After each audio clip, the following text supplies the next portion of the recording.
Happy Sunday, everybody. It's your girl, WHITT, in a different location today. It's Sunday. I don't usually do too many WHITT sessions on a Sunday, but these guests are special enough that we have to make an exception. So what is a WHITT session? I'm so glad you asked. A WHITT session is a pop-up interview in a pop-up location with surprise guests. Surprise! My guests today are people I've known forever, from the womb to the tomb. My sister to my right, Ollette Washington, and her lovely husband and my brother-in-law, Chester Washington. And we are nestled by the fireplace today at the Whittington Estate. Yes. Thanks for coming by. I feel so welcome. Thank you for inviting us. You are more than welcome. Chester, Ollette. So over the years, we have been promoting and talking about not one, but two of your books. And it's more than a notion, as people know, to be a published author. And so we're going to reveal some exciting news later. But to start this interview, we want to talk about how it all began with Never Too Young. So my buddy Chester, my brother, many a time we have been able to travel to your hometown of Grenada, Mississippi. You give us our history lessons. You talk about the importance of the segregation of schools, but you were in the throes of that and you felt that the story needed to be told. And my sister was the conduit by which you did that. Chet, take us back to Grenada. Wow, it's a long time ago, but it seemed like it was yesterday. 1966. The civil rights movement began in Grenada. In 68, we had liberated a lot of things that we was fighting for. Mm-hmm. Voting registration was one of them. Yeah. Jobs. We was able to do a lot of different things, like going to the restaurants, libraries, the beaches. We totally integrated this school. The town.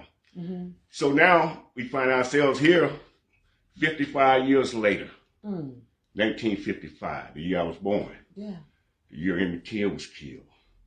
30 miles away. I didn't think about that, Grenada. I grew up with this. Yeah.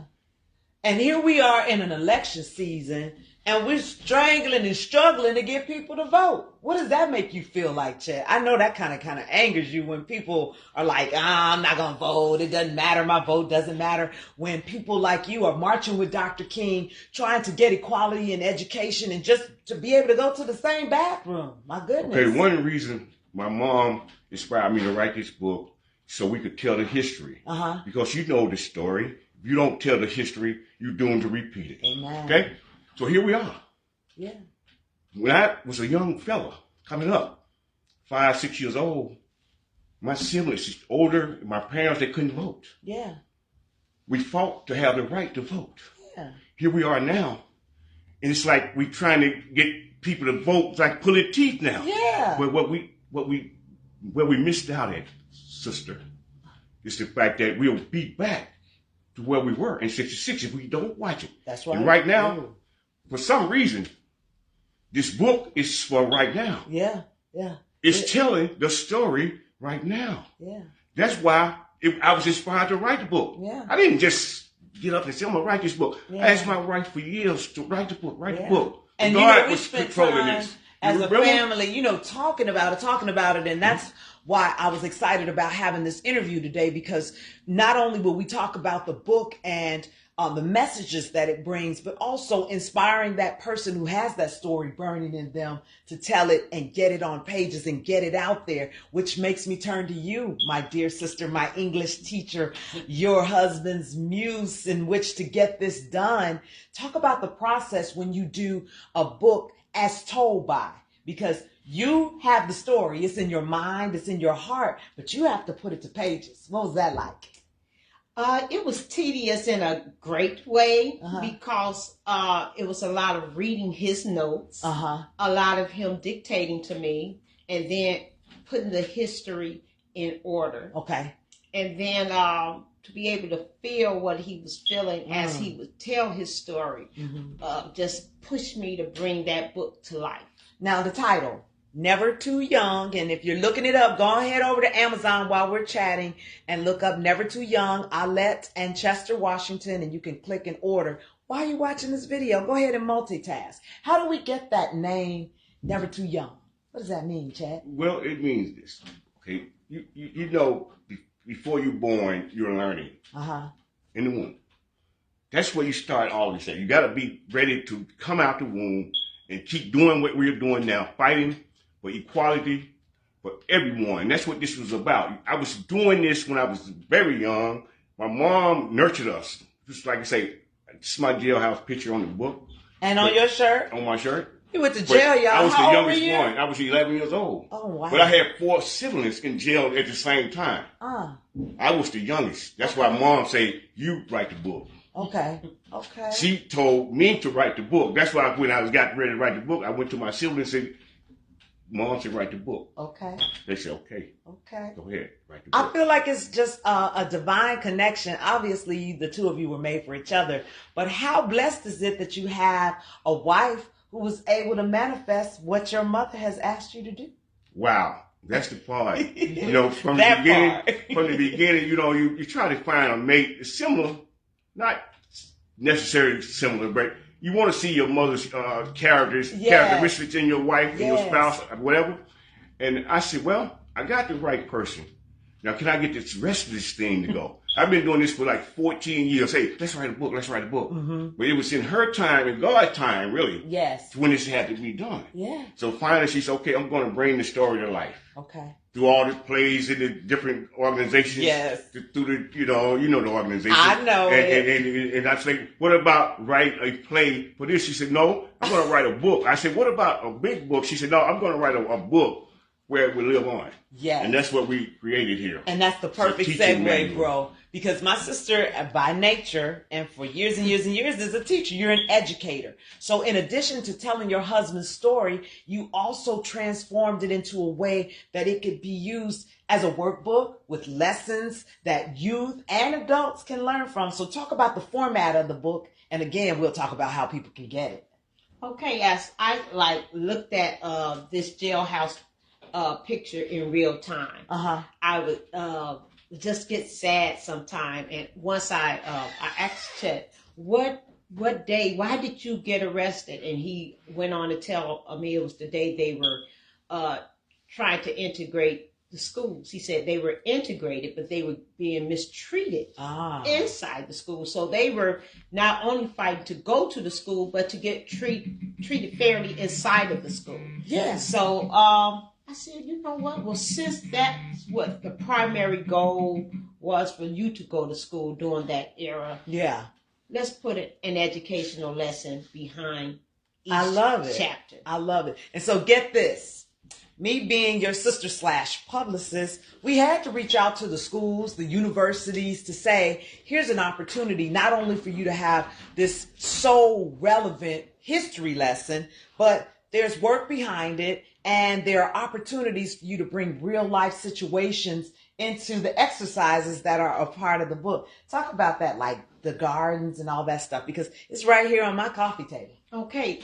Even though Chester was living through a tumultuous time, there were also good times within his family that he shared. So he touched bases on his mom's strength. And so we have Plan B activities, how to not get anger. Conflict management. Yeah. His father was a gardener, so we tell you how you can start your own garden. If you're a fine arts person, we created activities that you can make musical beats to. Yeah. And we also have the instructor edition, so you don't have to get intimidated. In the back, there's the answer and additional activities. Yeah, I'm going to need the answers, right? Because I want to make sure it's homonyms, right. synonyms, how to plan your money. Chester was a saver. Yeah. So to me, that's a creative way because, again, while we struggle to get people to vote, we also struggle to get people to read. You know, it's because everything is at our fingertips on the internet now. And so to get people to stay engaged, physically open a book, I think that the angle and the route that you all chose to take with the workbook was brilliant. Now, let's fast forward to what came and transpired out of that book. So there was a saying that, a theme, if you will, that came out of Never Too Young about character, right? Yes. Good character matters. Yes. And so with all of the book selling and the pop-ups and the vending, we decided to add our gear to it. Okay. And we came up with the Good Character Matters statement, and we brought out hoodies and t-shirts, and I decided to write a book, especially after the pandemic, and we went back into the classroom with the students. I saw a lot of social and emotional skills going downhill. They were talking at each other in opposed to each other. So I developed 3 short stories: how to spread joy, how to be kind, how to be a great helper in a poetic form. And although it's a child's book, it's great for adults too. Oh yeah, that's a message right there. Good character matters. And I feel like, yes, when you talk about the pandemic, that it was a time we were holed up in spaces, you kind of aggressive, want to get back out. Yes. People holding anger inside, used to, we had to reprogram ourselves. Yes. And some of us lost that mindset, if they ever had it, on Good Character Matters. And so we got 2 books, Never Too Young, then spinoff with Good Character Matters. And this has landed you to the exciting news that we are talking about today. When you are an author and when you promote your works like Ollette and Chester do, they do pop-ups, they do book signings. You've even done some Zoom lectures. Go ahead, Professor Washington. And now you were invited to be a part of an Authors Guild. And we are headed where? Las Vegas, Nevada. Vegas, baby. So Ollette, tell me all about your inboxes, emails, and why we are headed to Las Vegas. Did I say Sin City? Who said that? Get off this camera. This can be told. We do not have to leave this in Vegas. That's right. I want you to tell everybody. Stay in Vegas. Okay. Well, one summer day, I received a messenger from Gina Gatson, and she invited me to join the Distinguished Authors Guild. And so I signed up. Next thing you know, I'm submitting books. And now we're headed to Las Vegas because our 2 books have been nominated for a Distinguished Authors Guild Award. All right. We'll have, Chester, you could come on back. We'll get Mr. Whittington, if you could unlock the door. That's what live TV is all about. I didn't know we locked the door. But you are going to Vegas. And when you told me that you're going to Vegas, then I said, I'm going too. As a publicist, I need to go. And so what's going to happen when we head over there in November? November 9th, we shall walk the red carpet at the gala. BHC, Black House Media, BHM will be broadcasting it live. Okay. And you all will be able to download their app, BHC, and watch it the next day. Well, you know what? Because I'm going with you, in true C-Wit fashion, I'm PR in your pocket, right? Yes. So I will get to give live coverage throughout our whole little adventure. Cheddar, you excited? Very much. Very much so. What does this mean to the 2 of you? Wow. Really, it's an honor. It really is. Yeah? I really feel privileged to be able to, make this trip, and hopefully we'll come back with winners. As winners. Well, you know what? With the people watching, I know that you are already saying you're already winners. Yes. So what? I'm biased. So what? She has my blood and I have her blood running through our veins. When I know a good book and a good concept that motivates and makes people want to do right by one another, I'm all for it. So we're going, awards or not, we're already celebrating Chester and Ollette Washington for 2 great works that have made this world a better place. So I'm going to say that. Bravo, bravo. And before we get out of here again, can you reiterate how people can get the book? Yes, you can go to Amazon.com and key in Never Too Young, My Grenada, Mississippi Story. Okay. Or Good Character Matters and type in Ollette Washington, Chester Washington, and it'll automatically pick up. We also, day at Black Friday, we're really going to promote GCmatters.com. That's our website. Oh, you got the website going now, y'all. GCmatters.com. And you'll be able to buy gear, our books, like this. To speak I'm wearing some gear now. Yes, you always want to spread love. And you'll be able to inbox us if you want us to speak at one of your engagements or hold a workshop. Or inbox me so I can book them for those speaking engagements. Now, what are y'all doing? Today is National Publicist Day. Yes, it is. And you are an awesome publicist. You're in this game and you're in it hard. So we want to give you your flowers today. This is not scripted. Thank you, sister. Thank you, brother. Love you so much. Thank you for all you do.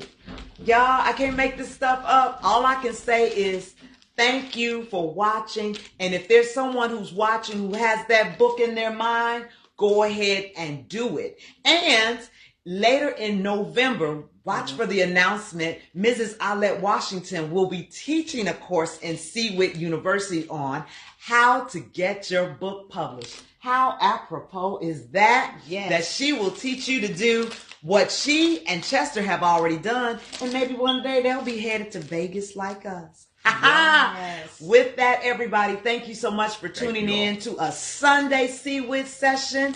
Thank you for your love and support of my family. And we'll see you next time. Bye. Bye. Thank you.